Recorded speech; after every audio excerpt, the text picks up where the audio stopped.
Paint பண்ணியே ரொம்ப நாள் ஆச்சுல. ஆனா வந்து பெயிண்ட் பண்ணலாம் அப்படின்னு சொல்லி நினைக்கல. பெயிண்ட் வந்து முடியற மாதிரி இருந்துச்சு. அதனால நான் ஒரு பெயிண்ட் வாங்கி வச்சிருக்கேன். நம்ம வந்து அன்பாக்ஸ் பண்ணிடலாம். இது எவ்வளவு ரேட், என்ன இதுல என்னென்ன மாதிரிலாம் இருக்கு அப்படின்னு சொல்லிட்டு பார்க்கலாம். இதை நான் ரிவ்யூ எல்லாம் பண்ணல, சும்மா அன்பாக்சிங் மட்டும் தான் பண்ண போறோம். நான் வாங்கி இருக்கிறது வந்து கேமல் பிராண்டு. இதோட ரேட் வந்து 110 rupees. இது பின்னாடி வந்து ரேட் அப்புறம் மாடிஃபைட் பண்ண டேட் எல்லாம் கொடுத்திருந்தாங்க.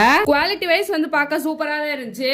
பாக்ஸ் தான் வந்து இதுல நல்லா இருந்துச்சு. இந்த பேப்பர் வந்து எது கொடுத்திருக்காங்கன்னு தெரியல, உங்களுக்கு தெரிஞ்சா கமெண்ட் பண்ணுங்க. இந்த பாக்ஸோட மோல்டிலாம் வந்து பிளாஸ்டிக்ல நல்லா சூப்பரா தான் கொடுத்திருந்தாங்க. அப்புறம் இதுலயே வந்து பிரஷ் ஒன்னு ஃப்ரீயா கொடுத்திருந்தாங்க.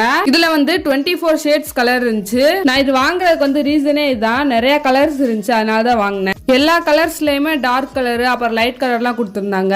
Pink, purple, brown, green, blue, dark blue, sand, இந்த மாதிரி எல்லா கலர்ஸுமே இருந்துச்சு. இதை வச்சு நான் ஒரு பெயிண்ட் பண்ணிருக்கேன். அது வந்து நெக்ஸ்ட் வீடியோல போடுறேன். அப்புறம் என்னால 110 ரூபாய்க்குலாம் வாங்க முடியாது அப்படின்னு சொன்னீங்கன்னா நீங்க இந்த மாதிரி பெயிண்ட் கூட வாங்கிக்கலாம். ஜஸ்ட் 20 rupees தான். சப்ஸ்கிரைப் பண்ணி வச்சுக்கோங்க.